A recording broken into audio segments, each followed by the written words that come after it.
1300 hours Pakistan Standard Time. Assalamu alaikum. This is Radio Pakistan. The news read by Asma Hafiz. First, the headlines. Prime Minister says the government has decided to increase flood relief assistance under Benazir Income Support Program from 28 billion to 70 billion rupees. President calls for an effective taxation system to get Pakistan out from depending on external aid.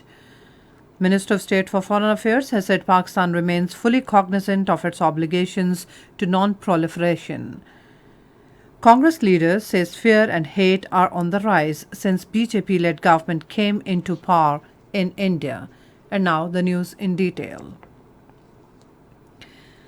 Prime Minister Shehbaz Sharif has said the government had decided to increase the flood relief assistance under Benazir Income Support Program from the existing 28 billion to 70 billion rupees.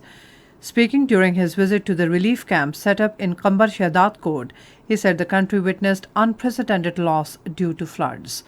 The 2.5 times increase in the volume of the assistance program has been made in view of the gross damages of infrastructure and crops in the wake of flash floods.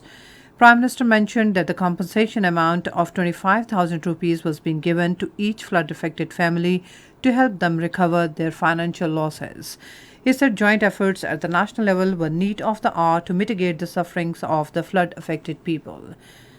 On the directions of Prime Minister Shehbaz Sharif, work is continuing on emergency basis for the restoration of power supplies in the flood-affected areas. The Prime Minister himself is monitoring the situation and reports are being presented to him in this regard on daily basis. Dadu Khuzdar transmission line of National Transmission and Dispatch Company has been repaired. This has restored the supply of electricity to a vast area of central Balochistan. Work on the restoration of Sibbi-Quetta transmission line, whose 10 towers collapsed due to flood waters, is expected to be completed by Saturday.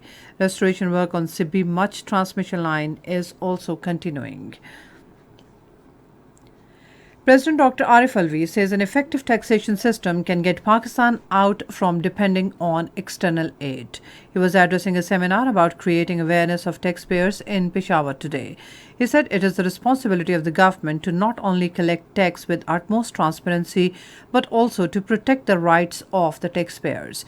The President stressed on the government to mobilize all possible resources for a transparent digitized taxation system in the country. Minister of State for Foreign Affairs Hina Rabbani Khar has said Pakistan, being a responsible state with advanced nuclear technology, remains fully cognizant of its obligations to non-proliferation and disarmament. Addressing an international conference in Islamabad today, he reiterated that Pakistan shares the global concerns on proliferation of weapons of mass destruction. Hina Rabbani Khar said Pakistan stands out as a country that has extensive legislative, regulatory and administrative framework for effective control of transfer of sensitive goods and technology to prevent their diversion to non-peaceful uses. She said Pakistan strongly believes that its expertise, capabilities and strong credentials of cooperation should help further non-proliferation goals of the NSG. The Minister of State Pakistan has a comprehensive program to harness the full potential of nuclear technology for peaceful application. Chinese company will provide more solar panels for roof to help ease power shortage in Pakistan. This was stated by regional sales manager of Longyi Solar, Li Yapeng, in an interview with China Economic Net. The Chinese solar giant, who has rolled out the first one-stop solar solution in its home country, has signed an MOU with a bank in Pakistan to provide financial support to potential solar panel users. Attacked the BJP-led Hindutva government, Congress leader Rahul Gandhi has said fear and hate are on the rise in India since the party came into power. Addressing a rally in New Delhi, he said the BJP and RSS are involved in dividing the society, deliberately creating hate and fear in the country. He said during the last 8 years since the Saffron party came into power, the farmers, Dalit, poor, small-scale industries, laborers have got nothing, but only 2 industrialists are getting all the advantages. And that's all from the newsroom. For more news and analysis, log on to our website radio.gov.pk and also watch live video streaming of our bulletin on the link facebook.com/Radio Pakistan News.